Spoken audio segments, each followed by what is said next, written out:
Well, good evening, trustees and guests this evening, members of the community. I'll start with just a brief superintendent's report and then move into, as we've been doing ever since February 14th, move into a student safety report, if that sounds okay this evening.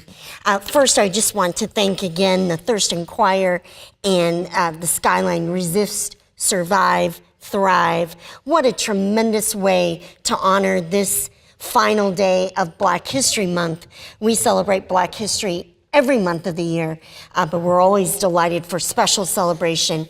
If you have not seen the February Black History Month communication that we sent, you must see it because it has, oh, here it is, right here. It has tremendous artwork from Huron students. And then if you click on that artwork, you will be able to hear the performance of Glory by our two Pioneer students who were with us last week. And our communications team superimposed that with Cara Gilmore's recitation of Still I Rise. So if you click on that picture, you will get all kinds of great student performance. And it only takes a few minutes, and I promise you, it will bring you inspiration. I want to recognize and thank all of the staff members of the Ann Arbor Public Schools, and I know it was many, many folk who made it possible for our Orchestra Night last Thursday, led by our own Robin Bailey, who's here with us this evening. They, again, just demonstrated what that Ann Arbor Public Schools Arts Advantage really is all about. I was delighted to have Trustee Stead, Trustee Gaynor there near me, and other trustees, I believe, were in the auditorium as well. About 1,200 musicians on the stage that evening participating in Orchestra Night. I was sitting there thinking that I don't believe there's another district in the country that has that level of orchestra and to be in that kind of performance space. And special thanks to Miss Linda Carter, who served as Master of Ceremonies again this year. She does an incredible job, and the raising of the organ from beneath the stage was just a particularly special moment, and I think, yeah, we've got a picture of it here. The students performed beautifully, and it was evident that they and their teachers worked very hard to bring this beautiful night of music each year. I'm also very proud, if you've not heard about it, this student, Pioneer Junior Ari Mabry, is a 2018 candidate for Students of the Year through the Leukemia and Lymphoma Society. He and his team shine students helping invest, now eradicating leukemia, lymphoma, and blood cancers, hope to continue to collaborate with their peers and community to reach their fundraising goal. The big campaign finale will be held in Detroit on March 10th, and this is when the Student of the Year winning team will be announced. That is out there on Twitter and on YouTube. Take a look at Liam, and please donate if you have opportunity. What a tremendous young man. Community High jazz students participated, thanks to our own Trustee Mitchell's support, had a session with Dr. Thomas Jones, Director of Bands from Hampton University. Here are some photos of that event. Trustee Harmony Mitchell, an alumna of Hampton, brought Dr. Jones to Community High to connect with our students. The students jammed and learned about the university and its music programs. Our home building students took part recently in the regional competition held at the Great Lakes Builders Show, here they are, in Novi, and they competed in 3 events. 3 students placed and qualified, with 1 alternative to advanced in the state competition. Dylan Reynolds, Skyline, placed first. Max Resnick from Community placed second, and Eli Posion from Skyline placed 4th. Congratulations to these incredible builders. Oh, I'm sorry, one more. Arila DeMurray from Pioneer, alternate score, would have earned her 5th place. So there they are. We received news just recently that our preschool Great Start Readiness Program contract has been increased to provide an additional 26 slots to serve more children. The trustees know that early childhood learning is one of our 5 central pathways that we're using to improve student achievement and close achievement disparities. So we are so excited that we'll be able to enroll additional children into spaces, both at our current preschool classrooms, Allen, Thurston, Mitchell, and Westerman. And this brings in an additional $84,000 to the district for this tremendous purpose. We're very excited to share today. It just came out late last night. Trustees, I sent you a very excited email because I noticed on Twitter that the teachers who had heard about this first, and they were so excited, I learned from them. And so then we were quickly saying, what has happened? But it's very exciting news. 24 of Ann Arbor Public Schools, elementary, middle, and high schools have been recognized as Project Lead the Way distinguished schools for increasing access, engagement, and achievement of our PLTW programs. We're extremely proud of this award from an organization with national influence and presence. AAPS, get this, accounted for 24 of the 32 schools that were recognized in Michigan. So I just have to say we own this, and this is a distinct district honor in the state of Michigan.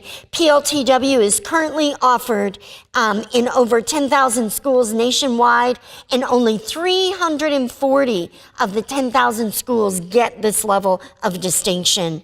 Remarkably, that places us within the top 3% of the nation's Project Lead the Way schools. Trustees, in only our 3rd year of implementation. That is tremendous progress, and we're so proud of our teachers for achieving that high bar. AAPS began offering Project Lead the Way in 2008 at Skyline High School. Back in 2008, we had 60 students total enrolled in the district. Today, more than 10,800 students in Ann Arbor Public Schools benefit from this program. It extends across every building and across grades K through 12, and we are extending to young 5s this fall. So we'll have every single student coming this fall. We're inspiring and engaging students in science, technology, engineering, art, and math, and preparing them for success in beyond high school and into their careers. We are very proud and congratulate Ms. Marilyn Colligan, Mr. Tom Pachera, who have led this work from day one. I'm also wanting to thank our Project Lead the Way teachers for their amazing dedication and hard work.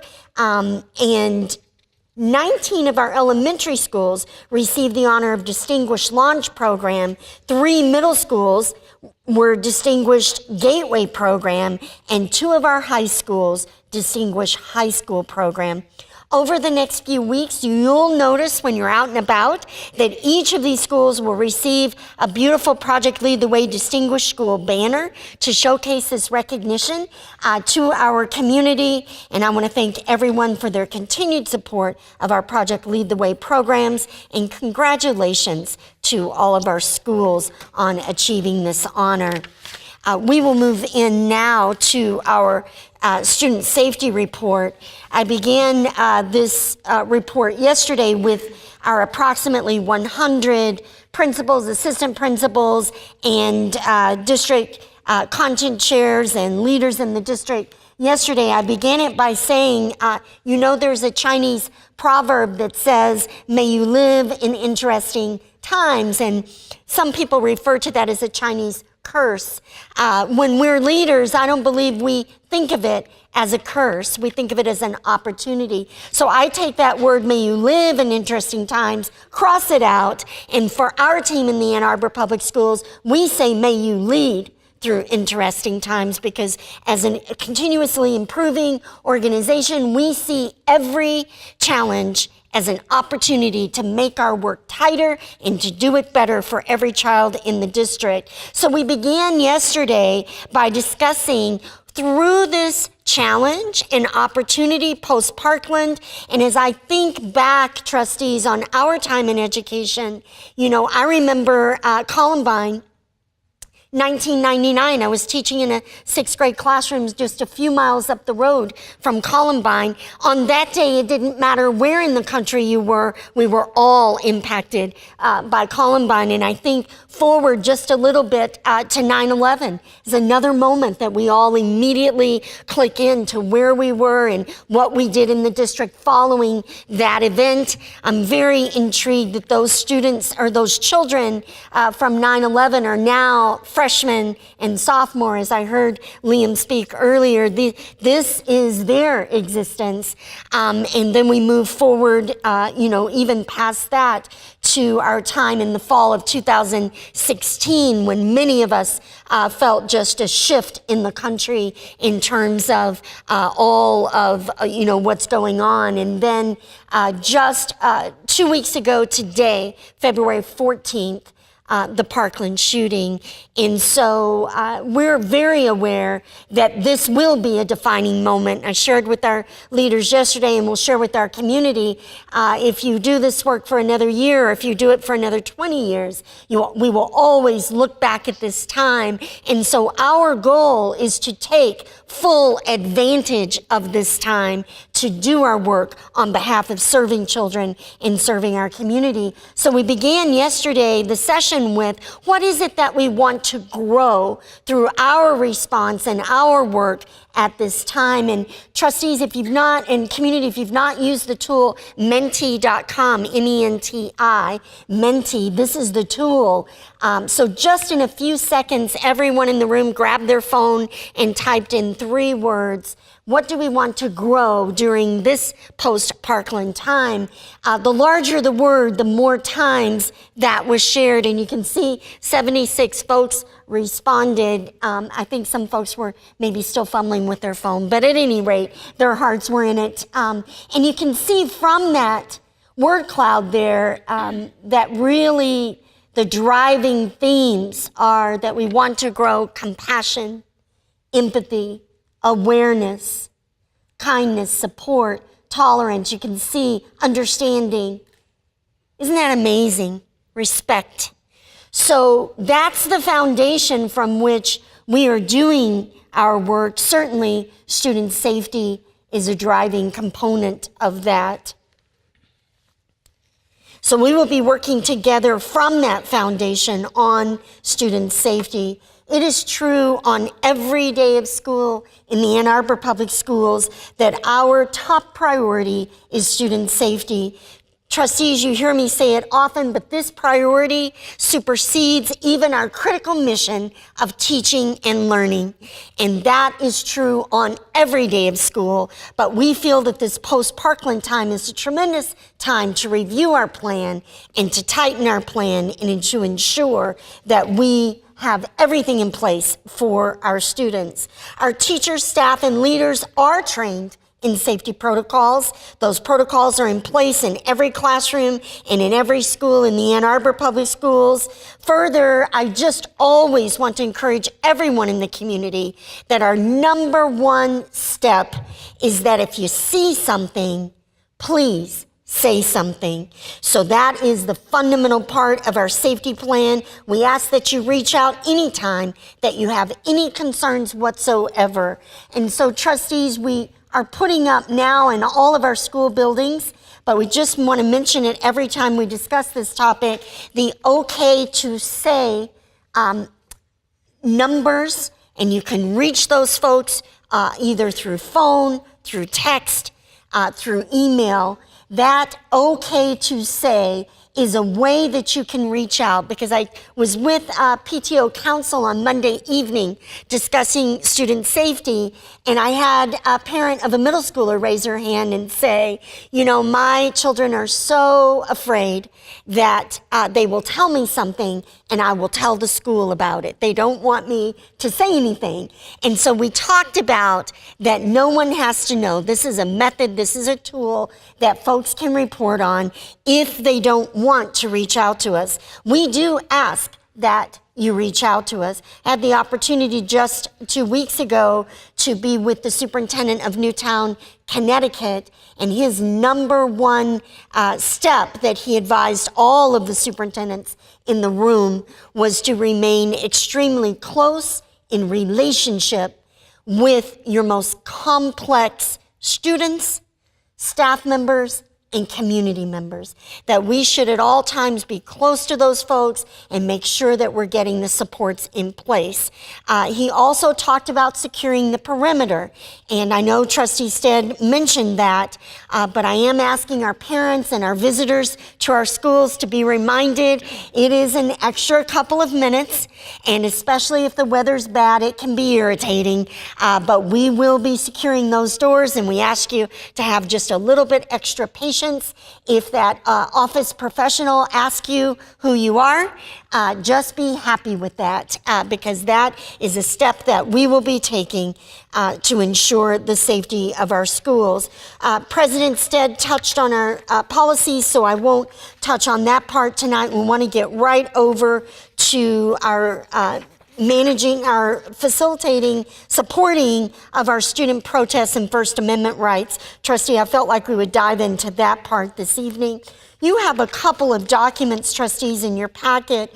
One of them is navigating student walkouts and mass protests from the National School Board Association. Mr. Comsa forwarded that to me late yesterday or today as a great resource. Trustees, we have been busy since the Tuesday following midwinter weekend, and Mr. Cluley will put up just a few of the many pages of situation appraisal processes, and these pages are lining our conference room as we are working through how best to support our students through this post-Parkland time. And so we've touched on a number of the buckets of our work, and our student and other speakers have touched on some of those as well. But let's dive into student protests and action. The Ann Arbor Public Schools fully respects and supports the First Amendment rights of students. We understand the desire of many of our students right now, in particular, to raise their voices and express their thoughts regarding school safety concerns across our nation. While we fully support our students in sharing these thoughts, we know that the expressions must be done in a way that does not cause disruption or interfere with the orderly conduct of learning or school activities per district policy. I'm proud of the actions of our students, both last week and what's coming up, trustees. I believe it's just 2 weeks from tomorrow, today or tomorrow, March 14th. We're very proud of our students and their work to draw attention to the issue of student safety in schools, and we applaud their maturity and their insight in how they have responsibly raised their voices on a most critical issue that defines our times. Student voices are clearly key and critical in bringing this attention to an important issue around student safety and the loss of lives of children and staff in America's schools. This is a teachable moment for all our country, and we support our students in leading the way forward. So it is our intention to support, trustees, the March 14th event, and the way that I will say that is it is in our intention to support our students in exercising their First Amendment rights. So I know that Andrew Cluley's going to put up the hashtag in case, as Trustee Basquette pointed out, if folks are still confused or not certain of where and when the dates are for these events. We will be working, and we've been working through all of the details of how this can happen seamlessly. So that our students feel supported and so that our students are safe. So what we will be doing is following the lead of our students on that morning, and we will be working with them to ensure that they have the supports in place to do whatever it is that they plan to do in a safe and orderly and respectful manner.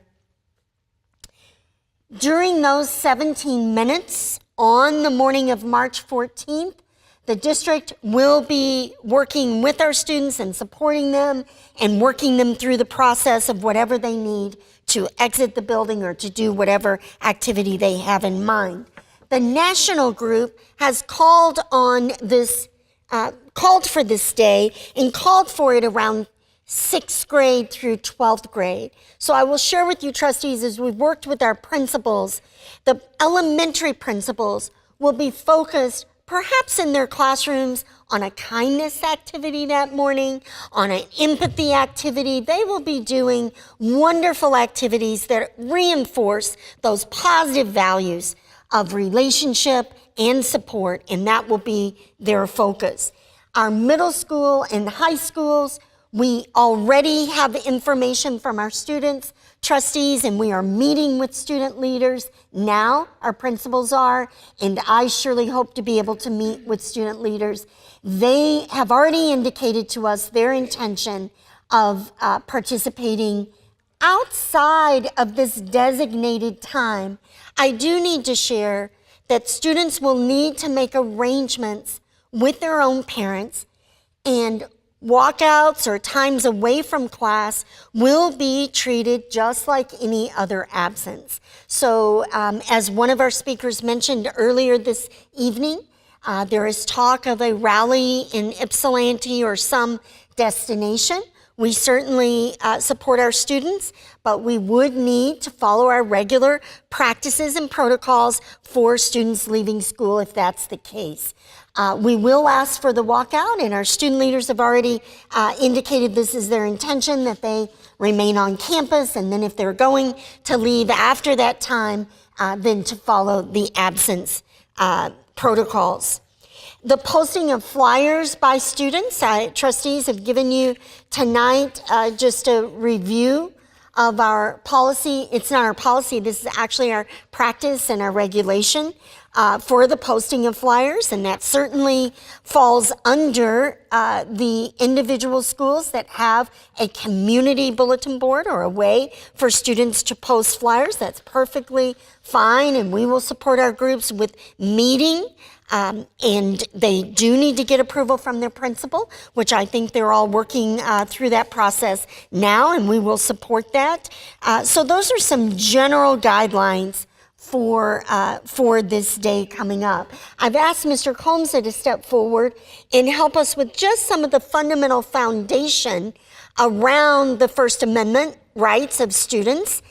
So I see, trustees, that you really have three levels that we are working with now. One is that philosophical level that's around celebrating our U.S. Constitution and our First Amendment rights, and students have those and they don't drop them when they walk through the door of the school. So that's one area.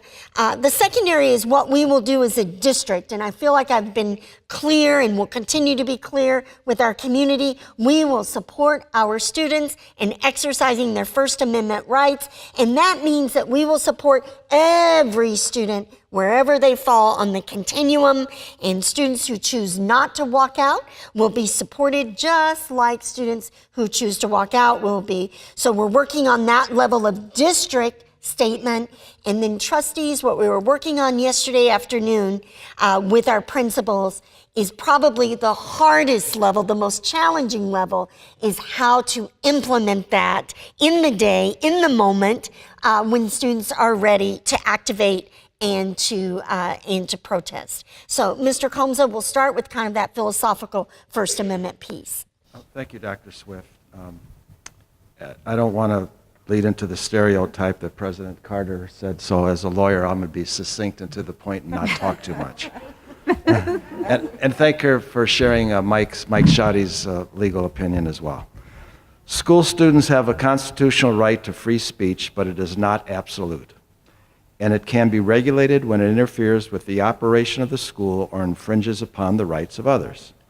The seminal case, as most of the trustees know, is Tinker versus Des Moines Independent Community School District, a 1969 United States Supreme Court, where students John Tinker, some of her siblings, and a student ranging in age from 8 to 16 decided to wear black armbands protesting the Vietnam War, and supporting a Christmas truce called for by Senator Robert Kennedy.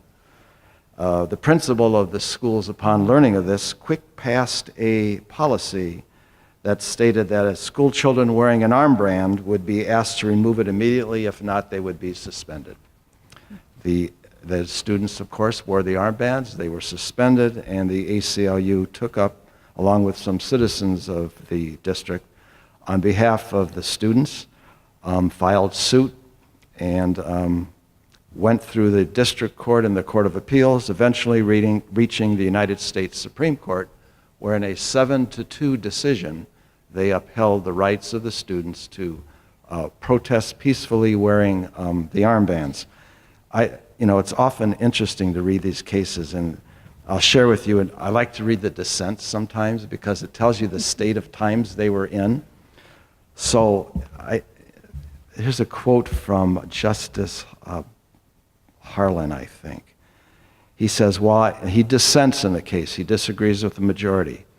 While I have always believed that under the First and 14th Amendments, neither the state nor the federal government has any authority to regulate or censor the content of speech, I have never believed that any person has a right to give speeches or engage in demonstrations where he pleases when he pleases. He argued that Tinker's behavior was indeed disruptive and declared, I repeat, that if the time has come when pupils of state-supported schools, kindergartens, grammar schools, or high schools can defy and flout orders of school officials to keep their minds on their own school books, it is the beginning of a new revolutionary area of permissiveness. So there's this social outlook at the time. Okay, so you have the background at Tinker, and essentially their holding is a two-pronged test and says that students can exercise their First Amendment rights without materially and substantially interfering with the appropriate operations and disciplines of the school and without colliding with the rights of others, and the conduct of the student in class or out of it, which for any reasons, whether it stems from time, place, or type of behavior, materially disrupts classwork or involves substantial disorder or invasion of the rights of others, is of course not immunized by the constitutional guarantee of freedom of speech. Districts can also limit free speech rights if they deal with lewd or profane speech, school-sponsored speech, speech promoting drug use, hate speech, student dress, etc. And in our Rights and Responsibilities Handbook, there is a section entitled District Philosophy on Student Freedom of Expression. Student speech is protected by the First Amendment of the United States Constitution. Students have the right to express themselves openly on school premises about matters of social, political, and religious importance. However, students may not express themselves in a way that causes a disruption of or interference with the orderly conduct of learning or school activities or is inconsistent with the school district's basic educational mission. Teachers and administrators may edit the style and content of student speech at school assemblies, in school newspapers, school theatrical productions, and at other school-sponsored activities where teachers and administrators have a legitimate educational concern about disruption or interference. Basically a restatement of Tinker. So that in a nutshell is the fundamental First Amendment rights of our students. Trustees, we know, and you all raise your right hand and swear an oath, and I don't swear an oath, but I sign a contract, and our number one responsibility, our fiduciary responsibility, is over children. And so I know that you all take very seriously the safety of our 18,140 students. And trustees, I just want to reassure you that my team and I are continuing, and we're working with teachers and with administrators in every building to ensure that we have a support plan in place that will ensure two things. Number one, that students are able to exercise their First Amendment rights and that they have clarity around how that is to occur. And secondly, that our critical mission of teaching and learning will move forward each day. And sometimes that teaching and learning is out of a book, and sometimes it's out of a real life experience. So we know that these are unprecedented times, and we will continue to work together to sort out the detail. Together, we know we have the capacity to solve this problem in our country and to prevent future tragedies. We must take action. Our children are counting on us, and yet we continue to reassure our students, our parents, and community that we will respect the rights of each and every person in our community, and we will always hold safety as our top priority. So trustees, I thank you for the work that you do. I believe Mr. Comsa and I and my team are ready for any questions that you have. Trustees, we have started on it is not ready for prime time yet, but it's getting better each day. But it's a frequently asked questions document that has about the first 20 questions any and all of us would ask about a day like March 14th, and then maybe all the other days that may soon be occurring. So we are working to get that to publish form in the very near future. And in the meantime, I would just ask that folks reach to their building principal, because our plans are designed to be developmentally appropriate. So the elementary response is going to be different from the middle school response, and that will be different from the high school response. And so with that, trustees, we are ready for your questions. I know that my team will be taking notes, and we'll be meeting again tomorrow to follow up on what you offer and help us with this evening. Thank you always for the opportunity to serve the Ann Arbor Public Schools. It is my deepest honor to do so. And let's get going to the races, huh? Very good.